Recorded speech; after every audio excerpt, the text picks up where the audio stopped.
Good evening and welcome to Chicago Tonight. I'm Phil Ponce. Coming up on the program. But first tonight, a slate of new laws are set to take effect in just over 24 hours, none bigger than the legalization of recreational adult use marijuana in Illinois.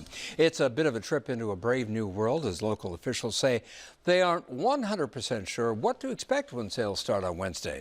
Today, regulators, along with a handful of dispensary shops in Chicago, were scrambling to prepare for the coming rush. Paris Schutz reports.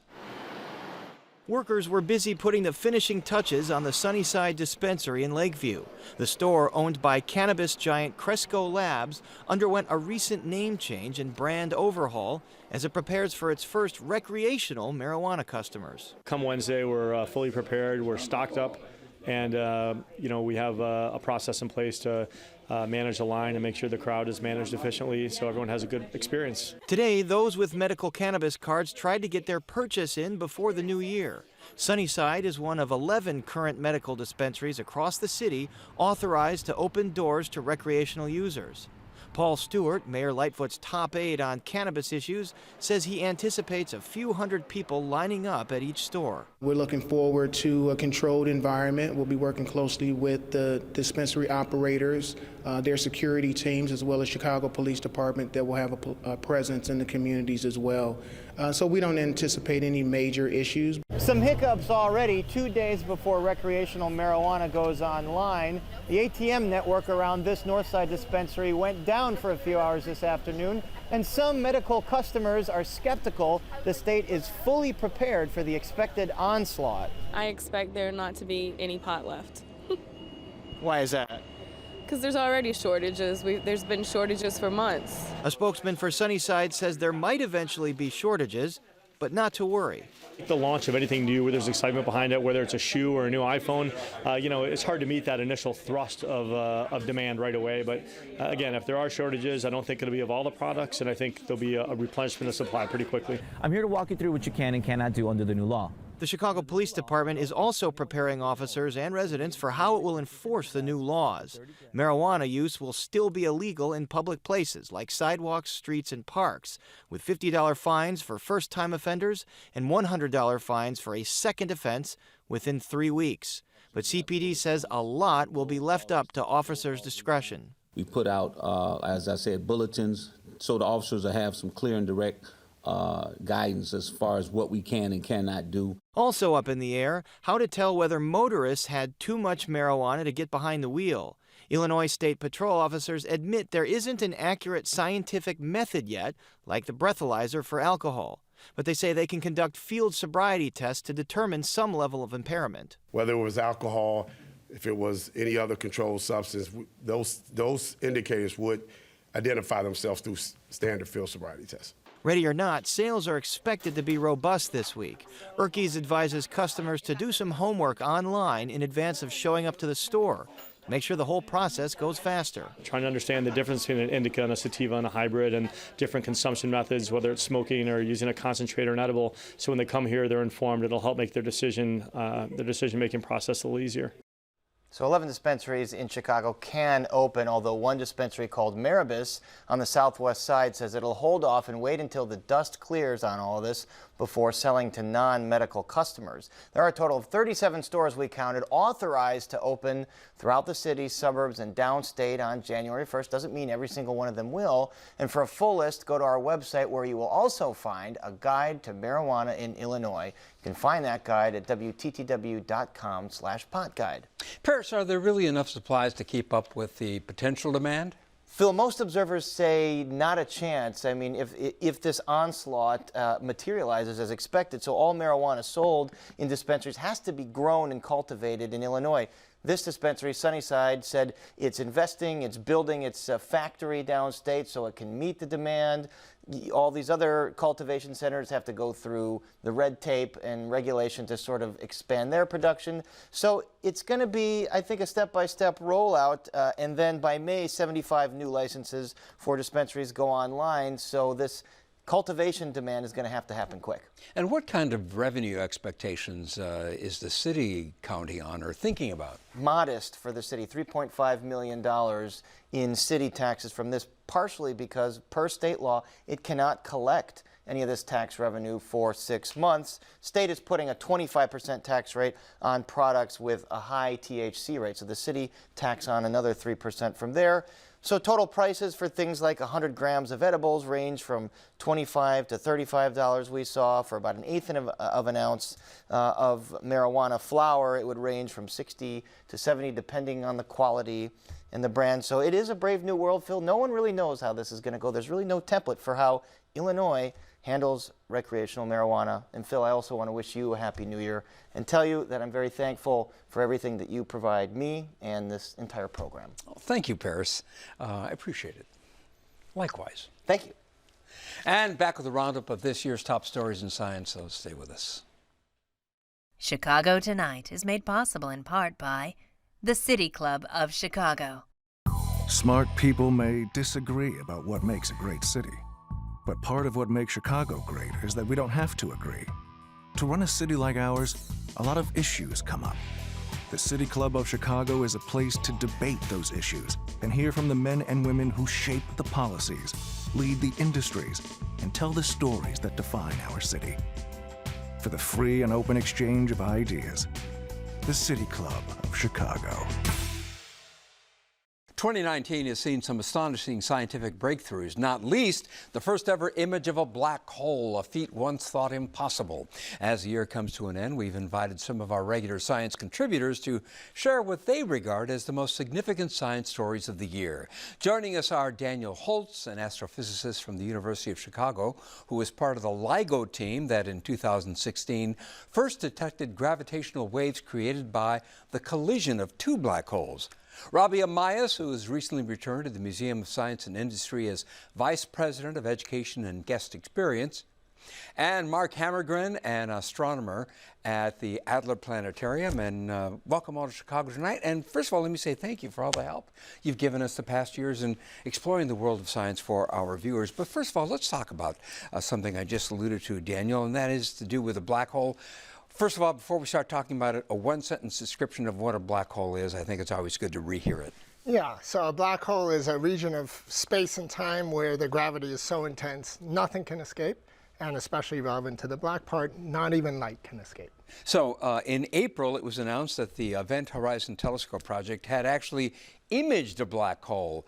What does that mean, image? Was it a photo as we take a look at it? What exactly are we looking at? Yeah, so in the end, they produced a picture, and there's the picture, and it's sort of a ring of light, and that's probably a little confusing because I just talked about how not even light gets out. So what are we looking at there? And we're not looking at the black hole itself. What we're doing is we're seeing stuff falling into the black hole, and that stuff gets very, very hot, sort of superheated because of the strong gravity, and then it glows. And what we're seeing is that glow, but in the center, nothing is glowing, and that's because there's a black hole there. Mark, your reaction to the image of the black hole. You're someone who's obviously interested in what's happening in the heavens. Yeah. It's, absolutely stunning. I mean, this is an actual image of the surroundings and the shadow of the black hole in a galaxy that's millions of light years away from us.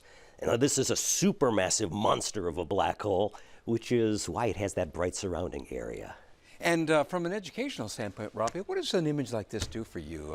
You're in the business of exposing young people and others to what's going on in science. Yeah, and inspiring them and getting them excited. And I think for many of us, self included, this was exciting. It is no doubt a years-long international collaboration that led to this image. So I think the image doesn't tell you the story behind it, that there were scientists and engineers and astronomers from across the globe, and I think it was 8 telescopes that came together to actually generate this image. So the sheer technology and the instrumentation and the collaboration that led to that is another example of what a career in STEM can look like for young people, and the kinds of things we can discover when not only we work together, but we really dig in and solve problems over the long term. So Daniel, in terms of what the Event Horizon Telescope, first of all, what is the Event Horizon? Remind us what that is. The event horizon itself is this sort of surface of the black hole where light can't escape. So when you cross that surface, you're gone forever from our universe. and you fall into the center of the black hole. And the Event Horizon Telescope, was this, amalgamation of various imaging facilities? That's right. It's interferometry, so it's sort of fancy telescopes that measure light at a very specific wavelength. But the trick is by combining these telescopes across the Earth, you in effect make a telescope the size of the Earth. So it's a huge telescope, and you need a huge telescope to image the tiny black hole. This black hole, because it's so far away, is super tiny, and people thought maybe you'd never be able to make a picture of it, and that's what makes this so amazing to scientists, that there's the picture. You see it right there. Well, let's move on to another topic. This one of interest to Robbie Amias, the CRISPR treatment for sickle cell disease. First of all, what is the CRISPR treatment? What does it do? So CRISPR, or it's also called CRISPR-Cas9, is something that was identified in bacteria as part of a bacteria's natural immunity. It's a way that a bacterial cell can recognize a virus that's trying to attack it and actually serve to help it remember the next time it experiences that virus and protect itself. So researchers several years ago discovered that that could be used in other ways scientifically. And the way that CRISPR works is that it looks for specific regions of DNA, so the genetic information in the cells of many organisms, and recognizes a particular sequence, and Cas9 is an enzyme that can cut it. So it cuts the DNA, makes a break, and your cell can put those ends back together in a bunch of different interesting ways. And the way it was used to address sickle cell? Yes, so sickle cell, many people know, is an inherited condition that leads to, among other things, really painful crises, as they're called. And so CRISPR, in this case, was used to genetically modify the version of hemoglobin, which is the protein that is malformed in sickle cell, and turn it into a different form that's functional. So in this case, what scientists and doctors did was, there was a patient with sickle cell. They took some of her bone marrow out of the body, treated it with CRISPR, so introduced a functional form of hemoglobin, put it back in her body, and then saw that as soon as a month or so later, she was starting to produce the healthier hemoglobin that ultimately is what most of us who don't have sickle cell, all of us, are walking around with in our a different form of a healthy hemoglobin in our bodies. So, as the panel may know, this is the kind of treatment where people think, all right, it's a good motivation, and yet there are dangers of it because it can lead to potentially the whole issue of genetic engineering and designer babies and so forth. Daniel, are you ever concerned that science sometimes moves faster than thoughtfulness? Yeah, I mean, this has been, a long-term problem. Probably, the most dramatic was the example of nuclear power and nuclear discoveries, which could create, nuclear energy, potential for unlimited energy or close to unlimited energy. That's great, but also has a downside. And that has continued to this day, where the technological revolution is doing, great things for our quality of life, but also perhaps, impacting our whole climate, and that's a real issue. Mark, in terms of the your topic was the NASA's ARTEMIS moon mission. Remind us what that was. Yes, so the ARTEMIS program is the proposed return to the moon. ARTEMIS was the twin sister of Apollo, so this is kind of a continuation. In mythology. Yeah, in mythology. This is a continuation of the exploration of the moon, a return to the moon.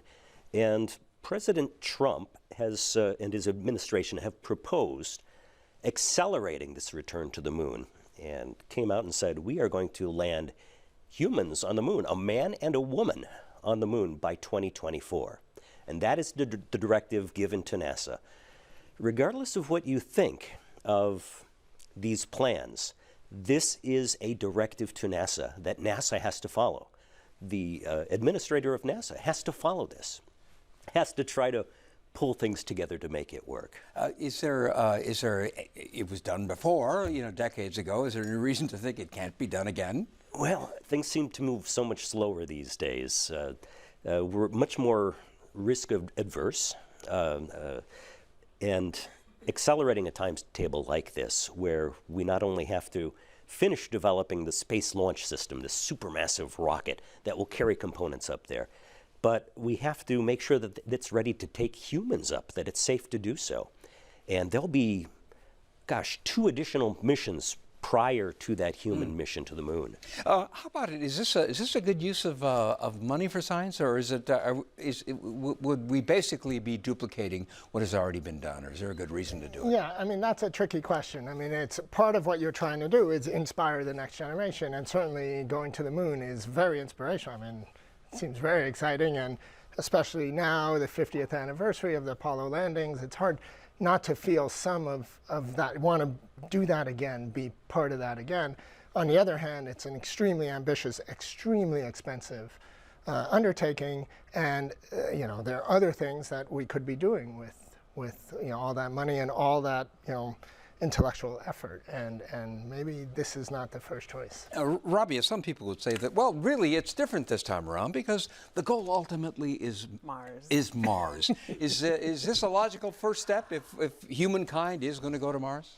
I think the argument, you know, obviously can be made that Mars, which is months and months away, is clearly, as we all know, a huge challenge that we're really excited about in a variety of ways. But the moon is closer.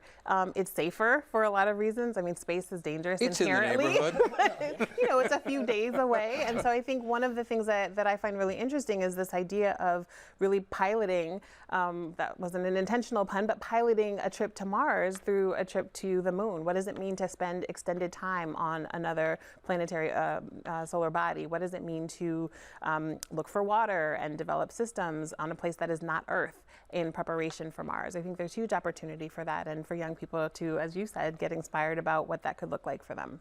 Let's bring it back down to earth, because all three of you recommended as a topic for tonight's discussion the whole concern over climate change. Mark, how about it? Why did you put that on your list? Well, it strikes close to home. I'm a planetary scientist. The Earth is a planet, and we have to consider the Earth as a system as a whole, so that you have something that's globally affecting the Earth, like climate change, increasing greenhouse gases. This is something that really strikes across a whole range of sciences. And I'm not an expert specifically in the atmospheric and climate dynamics, but I have seen the effects of climate change myself, of increasing carbon dioxide in the atmosphere. I observe using telescopes on the ground. I have to look through the atmosphere. And over my 25 years, I've seen that increase in carbon dioxide in my observations. Just by the naked eye? Through splitting up the spectrum. You can see the carbon dioxide gas there, yeah. And Robbie, what do you say to young people about, to what extent is this a concern? I mean, we know some of the high-profile young people involved in this regarding this, but generally speaking, how big a concern is it for the young people that you encounter? I think young people have been telling us for years that they have been concerned about climate change, and so it's exciting to see that they are making national and international headlines.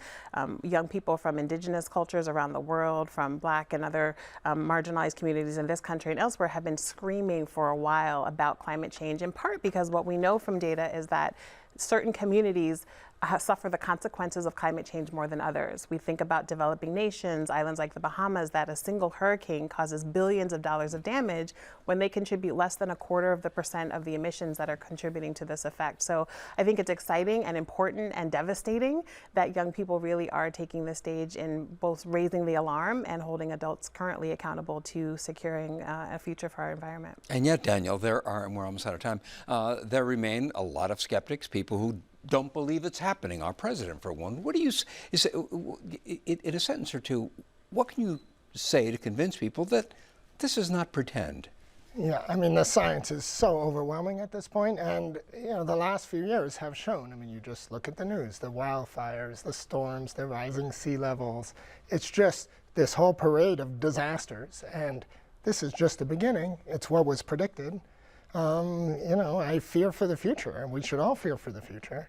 It's not too late. We can get involved. There's lots of things to do, and the fact that young people are rising up, it really impacts them the most. It makes sense, and we should listen to them. It's somewhat embarrassing that we have to have the next generation hold us to task. Daniel Holtz, Robbie Amias, Mark Hammergren, thank you all for sharing your insights, sharing your stories, and again, thank you for your help over the past year, and we look forward to your help in the coming year. Yeah, and there's more Chicago Tonight just ahead, so please stay with us.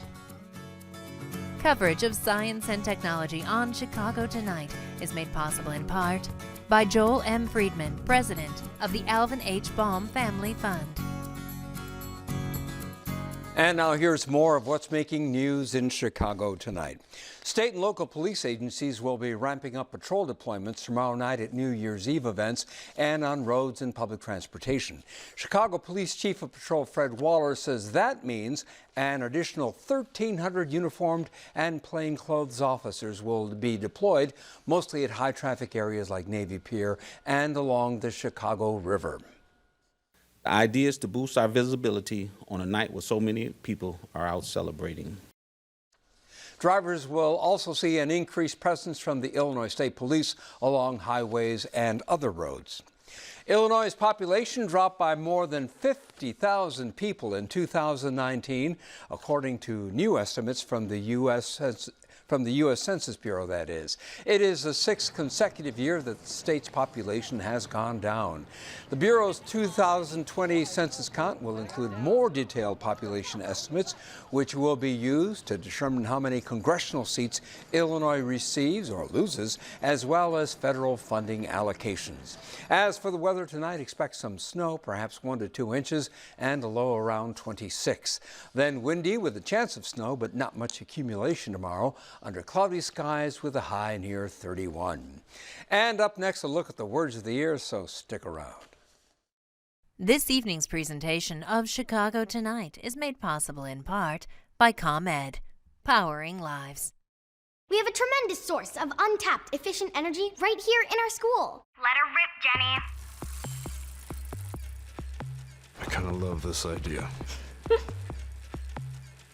The ComEd Energy Efficiency Program has real ideas for making schools energy efficient. Pedal faster. Still to come on Chicago Tonight, with the Bears season now over, a look at where the team needs to improve. She came to Chicago at age 17 and played piano professionally for nearly 8 decades. At 102, she still got it. A new book takes us back to some of the legendary Chicago night spots of the 20th century. And we hear what some of you had to say about the editor-in-chief of Christianity Today calling for the president to be removed. But first, non-binary, Latinx, and quid pro quo, just 3 of the words and phrases that linguists are recognizing as 2019 comes to a close. Here to enrich our vocabularies with those words and other words of the year for 2019 is one of our favorite linguists, Jason Riggle from the University of Chicago. Jason, good to have you back. It's good to be back, Phil. And when you're back this time of year, we know we're looking back at the words of the year. Absolutely. So let's start with one of Merriam-Webster's top words that's been in the news quite a bit, quid pro quo. What justifies quid pro quo being a word of the year? Something given or received for something else, also a deal arranging a quid pro quo. Yeah, so there's been a ton of legal storms this year for the government in various ways. Donald Trump's administration, various people in it, and this term has just come up tons of times. It's one of the few times when you dust off your Latin and explain to people what things mean. It just means this for that, but it has a long history of being used in sort of nefarious circumstances. The earliest popularization of it was to describe doctors substituting one part of a medicine for another back when apothecaries would mix up preparations, and people were very afraid of this, and so that's when it started to pick up these negative connotations. And though you could use it in a sort of neutral sense, most of the time it's used to imply something shady going on. And that's why it's come to the fore this year. Indeed, indeed. All right. Merriam-Webster's number 1 word for 2019 is a relatively new use for an old word, and it is the they pronoun, and it's used to refer to a single person whose gender identity is non-binary. Give us a beat on the they pronoun. Yeah, so they, them has been really fascinating for a bunch of years. People have been freaking out about this change for at least 30 years. 30 years ago, people were very concerned with this use of singular they in a generic case. So at this point, if I say somebody left their phone on the table, it's just one person's phone, but I said there. And so nobody is worried about that at all anymore. And so the new thing that people are worrying about is there are people who have said, I'm not a he or a she, I'm a they. And so you need to say Jason left their phone on the table.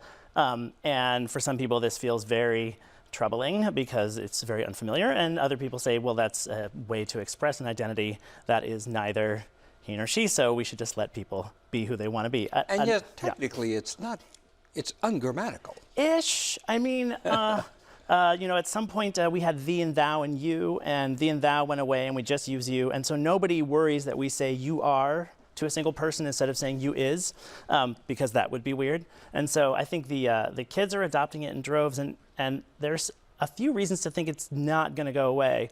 I noticed that students now, and even some of my younger colleagues will, when they're writing, if they introduce a person in a paragraph, in a subsequent paragraph, they'll refer to that person as they, even if they use he or she when they are first introducing them. So the space. That can be a little confusing because you think it's they're referring to more than one person. Possibly, exactly, yeah. But on your UFC website, your preferred pronouns are they them, theirs, and how come? Yeah, I guess I've always thought that gender norms are kind of dumb. And the more young people I'm around who are deciding to chuck them and just decide to be they, them, the more this just feels like a natural thing to do. I feel like it's a lot like the shift away from Miss and Mrs. to Ms.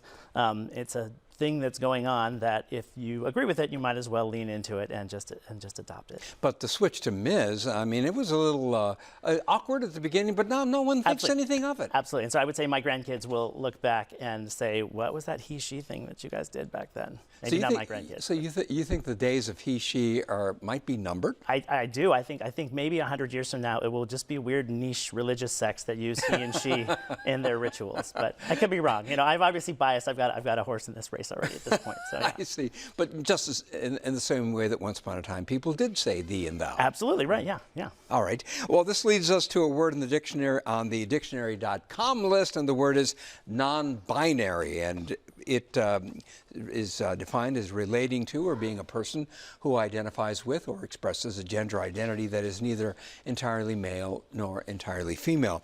I mean, it's a theme that we're talking about. Absolutely, yeah. So I think gender has been a theme all year in various ways, and this recognition of trans people, gender fluid people, non-binary people, people who identify as theys. It's all part and parcel of a cultural zeitgeist around. To be sort of academic, deconstructing notions of gender and identity in language. And speaking of deconstructing, another way that language is wrestling with gender is Latin X, which is a noun defined as a person of Latin American origin or descent, especially one living in the United States, used in place of the masculine form Latino, the feminine form Latina, or the gender binary form Latin at. My head's beginning to spin. Absolutely, yeah. And it probably should. Maybe a little bit, yeah. These changes, they accumulate. I would say if I get to pick my own personal word of the year, it wouldn't be a word, it would just be an X. It would be the letter X used in these contexts, because we're starting to see this same X come up in a lot of places. So languages that have masculine and feminine suffixes of A or O are getting the X to be used for both of them. Well, let's take a look at that, because we have some examples. I don't even know. How do you pronounce it? Right, so this is another reason why it's fascinating. So let me start with folks, because I can pronounce that. And so there was a move to stop saying, hey, you guys, instead of say, hey, folks, because that's not gendered. Mm-hmm. But then this move of using the X in folks is somehow supposed to be part and parcel of these other things. Woman with an X is an interesting... What does that mean? So this is meant to indicate an intersectional notion of womanhood that includes trans feminine people who are assigned male at birth, who are women now, so as not to exclude trans women from the category of women. Which is fascinating. And then that MX is another version of Ms. in some sense. It's to say I don't need to use Mr. or Miss or anything. I'm just going to write MX. And all of these things, especially with the X's, they come up in writing much more than they do in speech. And so we're at a point with our language use where we write so much that these things like formalities and titles, we can change their spelling and adopt that as a way to indicate something about our worldview, which is kind of fascinating. As a linguist, I find that very fascinating. Jason Riggle, thank you, as always, for bringing us up to date at the end of the year. Very much appreciated. Happy New Year to you, Happy New Year. And now to Paris Schutz with a recap of the Bears season. Paris. Phil, it's become a familiar refrain. The Bears will be watching the postseason from the sideline. The team finished with a disappointing 8-8 record just a season after winning the division and a trip to the playoffs. So what do the Bears need to do in the offseason to be relevant again?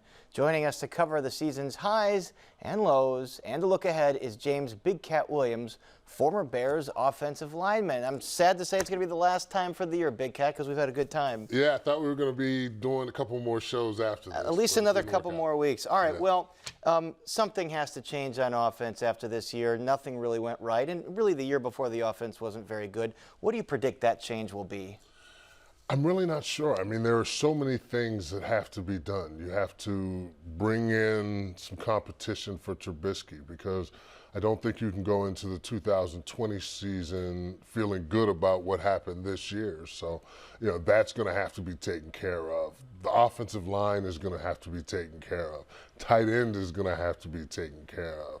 You know, I feel as though they need another pass rusher. You're gonna need another guy in the secondary. And, you know, you're not going to be able to fill all these spots at once or all these needs at once. So it's going to be interesting to see how they attack it as far as free agency and as far as the draft. Although, you know, the management, Ryan Pace, the general manager, seems to stand by Mitch Trubisky every time he has a chance. Do you anticipate that if we were to bet right now, he would still be the opening day starter next year, even if there's a new backup? I think so. I honestly don't believe in a true quarterback competition. Whoever they're going to bring in, they're going to bring them in and they're going to say it's a true quarterback competition. But, you know, who are you going to find out there that Pace likes more than Trubisky? You know, so he's always the first guy on his mind, and Nagy's going to want to prove that I can turn this guy around. You know, I brought him in here for a reason. I can show you why he's here. And, you know, sometimes that's coaches' downfalls. Did you see any growth from him this year? No, I think he kind of stayed on the same plane. You know, we had expectations for what we thought this year was going to look like, you know, from looking at last year. And I don't think any of those expectations were met. I don't think anyone helped him out either. His receivers didn't help him out other than Robinson. And, you know, the play caller, head coach, didn't help him out as far as the plays he was asked to run, knowing that he was a little better thrower on the run. All right, so you mentioned bringing in a backup. Is the rumor mill spouting any realistic names out there? See, I don't think so.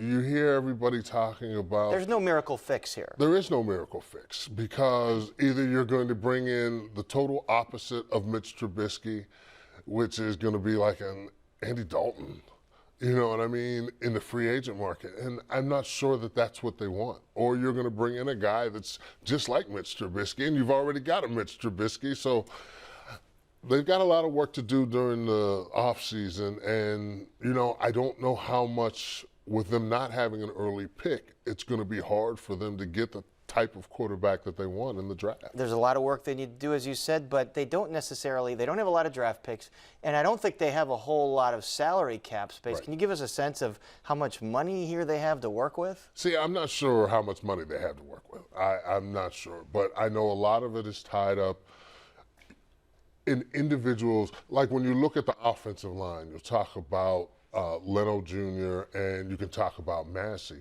The way their money is situated, they don't have a lot of wiggle room with, if they get rid of these guys, they still have to pay. They still have to pay them. You know what I mean? So a lot of guys fall into that category. So, you know, you have to be very careful of what you do with your money, because you have so many needs. That being said, would you say at least one offensive lineman and a tight end are priorities in the offseason? Well, I think you're talking one, if not two tight ends, because you don't know what you're going to get out of Burton next year. And you definitely need help across the offensive line. You have Whitehair coming back, who is going to be a solid piece of your offensive line. Daniels is still going to be a growing piece of your offensive line. Leno Jr., what are you going to do there? Massey, what are you going to do there? Long's gone, so now you need a replacement at right guard, and I don't think you have that person on the team right now. Let's talk about other elements of the offense. David Montgomery, the rookie running back, he struggled a lot of the season, but then showed flashes that he really has a lot of potential. How do you assess his season? I think he had a good season. I mean, he's a good young back. He runs hard. He runs physical. Now, you know, with young backs, you have 10 times when they don't hit the hole like they're supposed to, or, you know, they see a little flash of color and they want to immediately bounce the ball.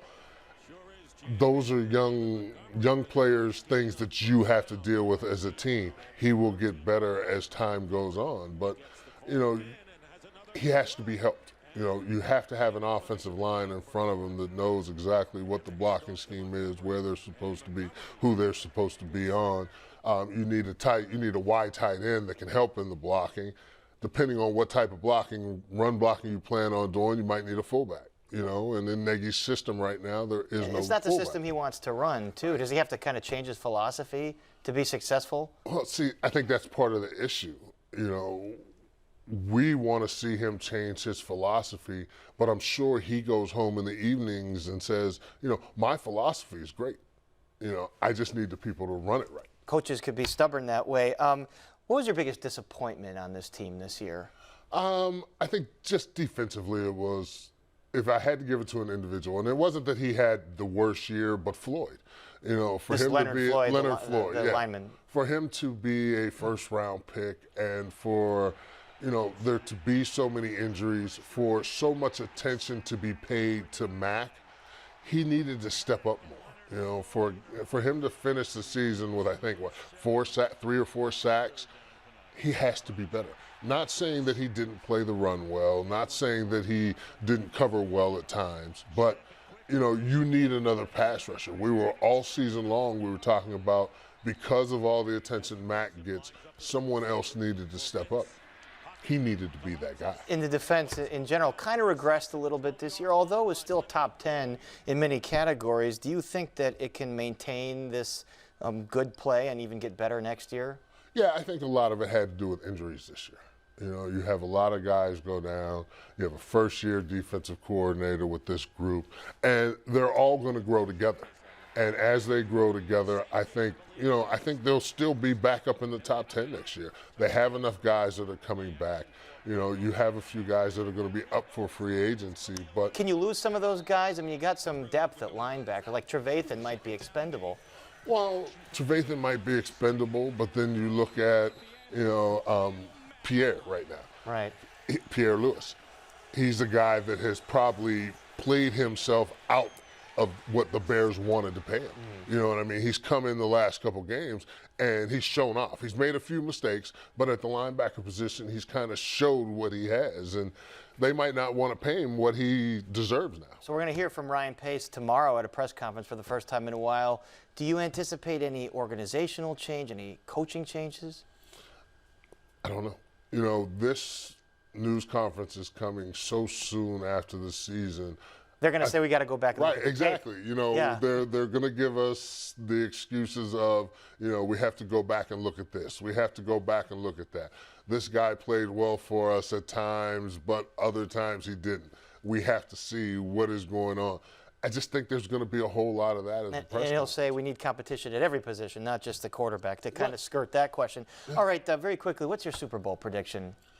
I'm going 49ers and Baltimore. As long as it's not the Packers. I know you would never pick the Packers. You know what? I don't know, man. I just don't think they'll make it out of the first round. No, those are two good teams you chose. And really quickly, if we were to put together all your bold predictions for the year, you picked the Bears going 12-4. If we go week by week, so I think fans would have really preferred your vision of this season than what actually happened. Yeah, my vision of the season was what it was supposed to be. We were supposed to be that 12-4 season all over again, and getting into the playoffs and not having to worry about a double doink, and we just had so many other issues as the season went on. All right, Big Cat, Happy New Year. Thank you. Happy New Year. Great job this year. Hope to see you next September with brimming with optimism. Appreciate it. All right. And now, Phil, back to you. Thanks, Bears. This next story made the biggest splash on social media of any Chicago Tonight story in 2019. Jay Shefsky's profile of a 102-year-old pianist has been viewed 1.2 million times on Facebook. Here again is Dorothy Olson-Pauletti. The first job I applied for, they liked the piano playing, but they said I was too young. I had to be 18. So what did you do? Well, I lied about my age.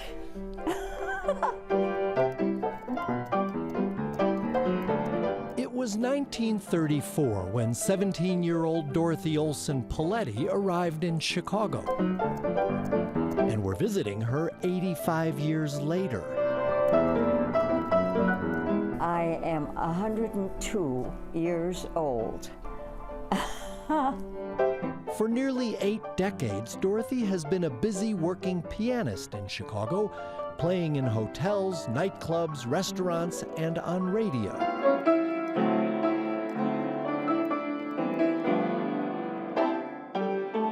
Dorothy Olson Paletti grew up in Bloomington, Illinois. Let me see this one. Dorothy's first job was at age 9. This is back in Bloomington now. A local furniture store started selling pianos. So I was in the window playing the piano, so I helped them sell pianos. Well, and this is you here. She was a prodigy at the age of 9. Oh, prodigy. That's what it says right there. When 17-year-old Dorothy arrived in Chicago, she stayed with relatives and found work right away. I started auditioning at hotel lounges, and that worked out very well. So, and I found out that agents were interested in me. I don't know why. Because you had talent. Well, no, because they would get 10% of my salary. That's why. Dorothy was always a solo act, and she became a regular at places like the Hotel North Park, the Drake, LaSalle, Pick Congress, and her favorite, the Empire Room at the Palmer House. Every job I've had has been nothing but fun, because the idea of an entertainer is to entertain and to get people involved. I had them singing, I had them playing duets with me, and almost everybody would have a favorite song. Some of the songs go way back. But so do I. Then you and I came wandering by. Dorothy married, had 2 kids, and she kept right on playing. I've been listening to my mother ever since I was in the womb. She was a working mom. She was. And she'd get dressed in the formals, and she'd make our dinner, and she'd go off to work, and we'd have a babysitter. No matter what time she got home from working, she would get up and make breakfast for us and get us off to school. And those formals, Dorothy made them and all her clothes herself. Dorothy says it was very common for customers to want to buy the piano player a drink. When people wanted to buy me a drink, I would say, well, no, this is my job. Do you drink on your job? And none of them ever did, or they said they didn't. Dorothy played pop, classical, jazz, and humorous songs, like The Drinking Man's Diet. For breakfast, there's cornflakes and vodka, but cornflakes have carbohydrates, so I don't eat those fattening cornflakes. I eat the vodka straight. Drink. Dorothy Olson Paletti's last paying gigs were in her mid-90s, though clearly she's still got the chops. If pounds you would burn off, then turn on your Smirnoff and drink. Drink. Drink.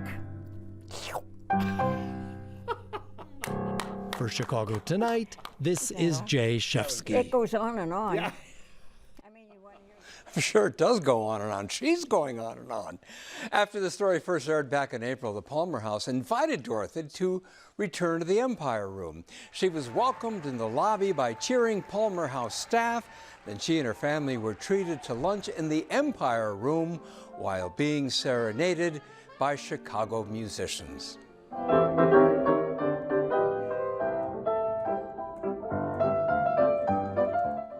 Then Dorothy herself played Sweet Home Chicago, Toddlin' Town, and others, and she was honored by the Chicago Musicians Union and by the Palmer House. Now, at 102 and a half, Dorothy Olson Poletti is still playing. And not a pair of shots in a conversation recorded earlier about a new book on legendary Chicago night spots. By the time I was listening to live music in Chicago, legendary venues like Mr. Kelly's, Chez Paris, Club de Lisa, and the Gate of Horn were sadly long gone. But those nightclubs and others were once vibrant and important stops on the circuit for all of the top national performers. A new book takes us back to many of those top nightclubs, as well as restaurants, sporting venues, and theaters in Chicago from the last century. It's called Entertaining Chicago, Remembering the Places, Performers, and Stories Throughout the 20th Century, and it includes interviews with many performers and others who were part of that scene.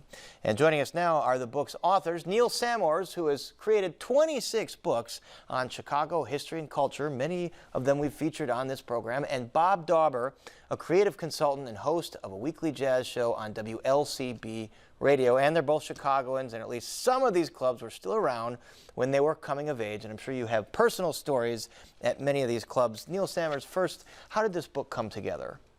The book came together because I heard from David Marienthal, who's doing a documentary about his uncle and father's famous clubs, Mr. Kelly's London House and the Gate of Horn, not Gate of Horn, and Happy Medium. Happy Medium. That's the third one. But he wanted me to do a book about the places, and I felt that we needed a book about 20th century. And Marienthal, with his brother, owned Mr. Kelly's. Mr. Kelly's a legendary jazz place back in the day. Barbra Streisand had some great concerts there. Tell us about that venue. Well, Kelly's was, it was jazz, it was comedians, it was, Mel Torme was a regular there, Buddy Rich was a regular there. Anybody who was anybody played there.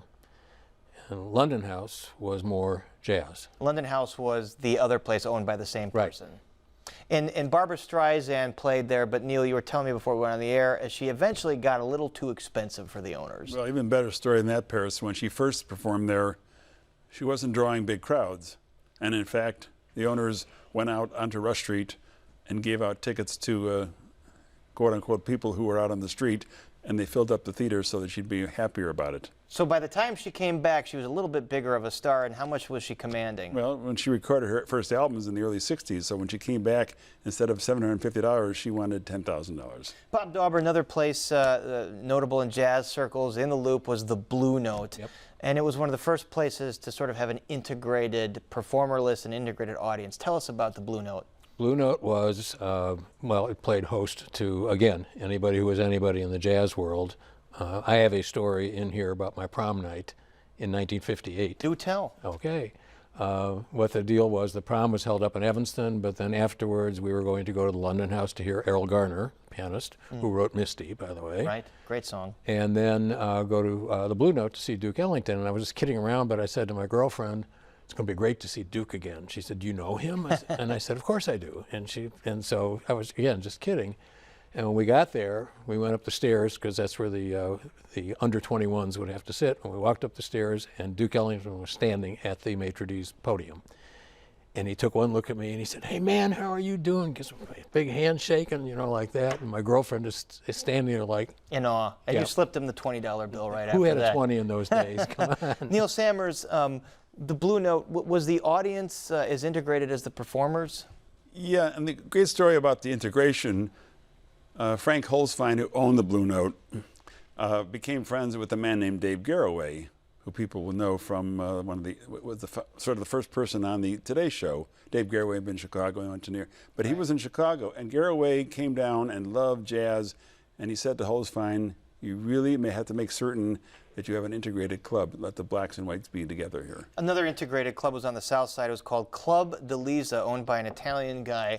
Bob Dauber, what was Club de Lisa like? I can't tell you. He's going to be the expert on it. You were there, Neil? No, but I happen to know the person whose family built that, Jim de Lisa, and it was the premier jazz club on the south side. And there was a sort of a phrase for the audience there, black and tan. So it was integrated, but not entirely. No, because some people complained that whites would be given the seats in front and the blacks behind them. So there was a controversy to some degree, but it was still a very popular club, and whites felt very comfortable going there. Now, there's many places in this book that are still around, like the Green Mill or the Aragon, but many places, like we just mentioned, Mr. Kelly's, Blue Note, that are gone. Bob Dauber, what happened to these places? Well, for one, jazz, and those were primarily jazz places. Jazz really kind of fell out of favor. Jazz to this day is much more popular in Europe than it is here. Part of that is because so many of the jazz musicians had to flee the country because of drug problems. And these clubs, again, because of really just attrition is the best way to describe it. And as some of the more prominent jazz musicians, grew, much like what Neil was talking about with the Streisand thing, they commanded, larger salaries and such, and the clubs couldn't afford them. Neil Sammers, another club I hear about a lot from some older generations of my family, the Chez Paris. What was that place like? Chez Paris, east of Michigan Avenue, drew in all the big name entertainers from Sinatra and Dean Martin and Sammy Davis Jr. and Shecky Green, and you name it, they performed there. And it was extremely popular. Of course, in order to take a date there, you needed a lot of money, so I didn't worry about going there. Yeah. Well, now you can. Well, if it were still around, you'd be able to go there. Bob Dauber, also flipping through your book, it strikes me that back in those days, these small clubs would have residencies for these really big national artists, so they'd stay there for weeks on end. You don't see that today. Why is that? Again, because our society is just as a whole has become so transient, and because there are so many different avenues of entertainment available to the public. And for example, let's take a big band. A big band traveling these days is almost cost prohibitive. And so then again, when they would be like, although, Basie used to come to Chicago at a place called the Club Laurel. It was up on Broadway and Foster. And he would come in twice a year and pack the place. But again, it's just the way that things, have developed, more a matter of economics than anything else. Neil Sammers wasn't just jazz back in the day, but also, we know Chicago's a center of blues. It was a center of folk. So tell us about some of these great folk clubs, the Earl of Old Town, the Gate of Horn. The Gate of Horn was important to me because I took my senior prom date there, and they drew in all the big name folk singers from Peter, Paul, and Mary. Bonnie Kolak performed there and told me how much she enjoyed performing at Gate of Horn. And it closed. Bob can tell you the story about why it closed. Why did it close, Bob? Well, part of the story. Lenny Bruce got busted there. And that's part of Lenny Bruce. There's that one-man show going on right Yes. now where they mentioned that incident. So tell Yes. us what happened in that incident. Well, he was constantly getting busted for swearing in nightclubs, and he used words that were not permissible in those days. Even when, have you seen the one-man show? I have not seen it yet, but we talked I to him about recommend it. He said the Chicago cops were not too pleased with the language at that show. I don't know if it was them or their bosses said, you will not be pleased with this, but there's a funny story involved with that too, or interesting even more so. When Lenny Bruce got busted there for the last time in '62, there was a morning DJ here by the name of Dan Sorkin. He had the number 3 show. Wally Phillips was Kingpin, Howard Miller, and then Dan Sorkin. Sorkin was very good friends with Lenny Bruce. And when Bruce got busted and they set a trial date, Sorkin announced that he was going to go to court as a character witness for Lenny Bruce. He went. CFL said, if you do that, you're fired. He did it, and they fired him. Try that today. But he was, and you hear the word ahead of his time. This is truly applicable in this situation. He paved the way for the Carlins and the Robin Williams and the Richard Pryors and anybody else who is up, doing comedy these days. But Lenny Bruce, people knew about him, and this is why I recommend this show too, the one-man show. They know Lenny Bruce, that they knew that he swore. Big deal. What this show does, and he was a flawed man. There's no two ways about it. He was heavily into drugs. And it gets into that biography in this show. We did interview them, but Neil Sammers, Bob Dauber, lots of great stories, lots of great pictures of these old places. It's all in the book, Entertaining Chicago. Thank you both for being here. Thank you, Paris. Thanks for having us. And again, the name of the book is Entertaining Chicago. Remember the places, performers, and stories throughout the 20th century. You can find out more and see a slideshow of the old clubs on our website. And we're back with more right after this. Don't ever miss Chicago Tonight. Subscribe to our podcast. Get a daily download of our show delivered to your desktop or mobile device. Go to WTTW.com/Chicago Tonight podcast and subscribe. Before we go, some viewer feedback. Many of you shared your thoughts about the editor-in-chief of the influential evangelical publication Christianity Today, who wrote an editorial calling for the president's removal from the Oval Office. What took them so long? If Mark Galli and all evangelicals had been paying attention, they'd have learned of the lifetime and career record of unethical, immoral, lewd, rotten behavior from Donald J. Trump. Mr. Galli should give equal time in criticizing the immoral behavior of the Trump-Russia hoax liars, including Adam Schiff. Mark Galli for Man of the Year. Christianity Today has been taken over by liberals. Mainstream evangelicals do not support their view. We support Trump.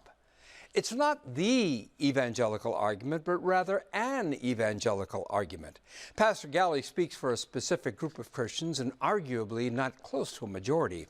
My opinion is that his virtue signaling is elitist and misguided. As always, we appreciate hearing from you. Join the discussion on Facebook and Twitter or post your comments on our website. And that is our show for this Monday night. We are off tomorrow, Wednesday, and we're back on Thursday. And lastly tonight, a personal note. I have asked to transition to a new role in the new year. Instead of hosting the program from beginning to end, I will be doing a single interview or panel discussion on Tuesdays and Thursdays. I look forward to seeing you then. Now, for all of us here at Chicago Tonight, I'm Phil Ponce, and I thank you for watching. Good night and Happy New Year.